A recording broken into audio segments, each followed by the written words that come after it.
Otherworldly Evil Monarch, Bab 76. Judul, Perubahan. Li Sang tersenyum kecut. Jika Yang Mulia tidak berada di belakang apa yang terjadi hari ini, maka keluarga Li kita tidak akan menjadi apa-apa selain tanah mayat sekarang. Tidak satupun dari kita yang akan dibiarkan hidup. Itu seharusnya menjadi niat asli Jun Zantian. Jika bukan itu masalahnya, dia tidak akan sampai sejauh memobilisasi tentara. Di suatu tempat di antara keduanya, sesuatu pasti telah terjadi untuk mengubah pikirannya. Adapun orang yang dapat menyebabkan Jun Zantian berubah pikiran, hanya ada satu orang seperti itu di seluruh Tianxiang, Kaisar. Oh, ada lagi. Cucunya, Jun Moxi. Sebelumnya, kamu memberitahu aku bahwa Debauci itu sudah meninggal. Sepertinya bukan itu masalahnya. Jika Jun Moxi benar-benar mati, maka Yang Mulia pun mungkin tidak mampu menahan Jun Zantian kembali. Jadi, aku menyimpulkan bahwa Jun Moxi seharusnya masih hidup. Sebagai tambahan, jadi, Jun Zantian sebenarnya hanya memiliki sedikit pengaruh tentang semua yang terjadi hari ini. Meskipun kita tampaknya mengalami kemalangan tanpa alasan hari ini, aku yakin akan ada orang lain yang jauh lebih buruk jika dibandingkan dengan kita. Li Sang tertawa. Upaya pembunuhan Putri Kekaisaran telah memprovokasi Yang Mulia. Karena itu, Yang Mulia telah memutuskan untuk menggunakan kemarahan Jun Zantian untuk mengatur kembali basis kekuatan ketiga pangeran. Semua keluarga atau pejabat yang telah memilih untuk berpihak pada pangeran akan menerima peringatan malam ini. Beberapa bahkan akan diasingkan atau diperlakukan dengan kasar. Adapun mereka yang berada di dalam istana kekaisaran, penataan ulang mungkin sudah selesai sekarang. Sayang sekali, semua persiapan kita. Jun Zantian menjadi gila hari ini tidak terduga, tapi itu juga kejadian yang tak terhindarkan. Jika kita telah memahami Jun Moxi saat itu, lelaki tua ini mungkin sudah lama gila.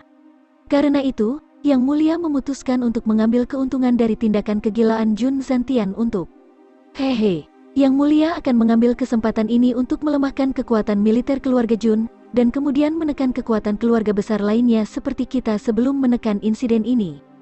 Dalang di belakang Jun Zantian tidak lain adalah Kaisar sendiri. Kaisar juga yang paling memahami apa yang terjadi malam ini. Jadi, menurutmu apa kita bisa melakukan apa saja pada Jun tua itu? Li Youran merasa agak kaget.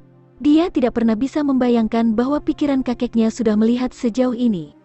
Dia bahkan dengan jelas memahami proses pemikiran mereka yang terlibat, terutama pemikiran orang yang berdiri di posisi tertinggi dalam kerajaan Tianxiang.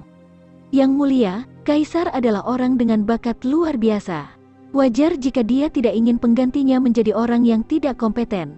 Karena itu, Yang Mulia mengizinkan ketiga pangeran untuk bersaing. Namun, Yang Mulia juga tidak ingin hal-hal meningkat di luar kendali.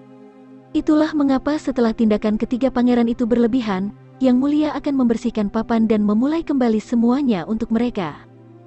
Ini adalah alasan terbesar mengapa keluarga besar dengan kekuatan sejati di dalam kota tidak akan pernah bergabung dalam perjuangan di antara para pangeran. Ingat, lepaskan semua yang terjadi hari ini. Sampai situasinya stabil, jangan pernah mengambil tindakan. Lihat saja di sana. Li Sang menunjuk pada asap tebal yang mengepul ke langit. Semua orang yang memilih untuk mengambil tindakan sebelumnya semuanya telah dikirim dalam perjalanan ke surga. Jika memang begitu, apakah itu berarti kita tidak perlu melakukan apapun setelah semua yang terjadi hari ini?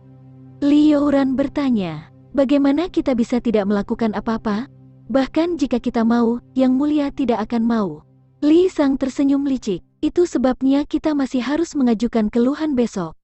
Hanya dengan itu Yang Mulia memiliki alasan untuk menekan keluarga besar, yang merupakan niat sebenarnya Yang Mulia. Jika kita tidak ikut, kita akan mendapat masalah di masa depan. Li Youran memasuki kondisi kontemplasi mendalam. Dia adalah orang yang cerdas, jenius dalam urusan sipil dan militer. Namun, mendengarkan kata-kata itu, dia menyadari betapa dia kurang memahami urusan politik. Dengan lembut membelai bagian wajahnya yang ditampar oleh Jun Zantian, matanya berkedip dengan kilatan dingin, seperti ular berbisa. Jun Zantian, aku tidak akan pernah melupakan tamparanmu ini. Sementara itu, kediaman Meng saat ini sedang mengadakan anjing melompat dan ayam terbang. Jika dibandingkan dengan keluarga Li, keluarga Meng jauh lebih buruk. Rumah mereka telah digeledah hingga dirobohkan. Namun, Jun Zentian hanya merasakan depresi di dalam dirinya. Karena ini bukanlah yang ingin dia lakukan, juga bukan hasil yang ingin dia capai. Setelah kejadian ini, ibu kota akan menjadi tenang untuk jangka waktu yang lama. Setidaknya, seperti itulah tampilannya secara eksternal. Karena Yang Mulia mengatakan bahwa Moxie masih hidup, maka senior ini akan menjadi tombak bagi Yang Mulia. Melakukan hal itu cukup bermanfaat, meskipun akhirnya agak anti klimaks. Niat awal senior ini adalah untuk membunuh semua orang ini. Meskipun sejumlah besar dari mereka telah dihabisi, yang paling penting tidak dapat dibunuh. Pada saat ini, suara tergesa-gesa tiba-tiba terdengar. Jun Zentian, kamu, dasar orang tua bodoh, hentikan. Tubuh Jun Zentian tiba-tiba bergetar, seolah dia tidak percaya apa yang didengar telinganya. Perlahan, dia berbalik, matanya menatap lurus, wajahnya menunjukkan ekspresi kegembiraan yang gila. Seorang pria tua kurus tampak layu muncul, tangannya membawa seseorang ke dadanya. Orang tua itu melesat dan muncul di hadapan Jun Zentian, terengah-engah dan berkeringat deras. Namun, Jun Zentian tidak memperhatikannya. Dia dengan cepat turun dari kudanya dan bergegas menuju lelaki tua kurus itu. Jun Zentian mengambil orang yang ditahan di dekat dada pria tua kurus itu dan berbicara dengan suara gemetar.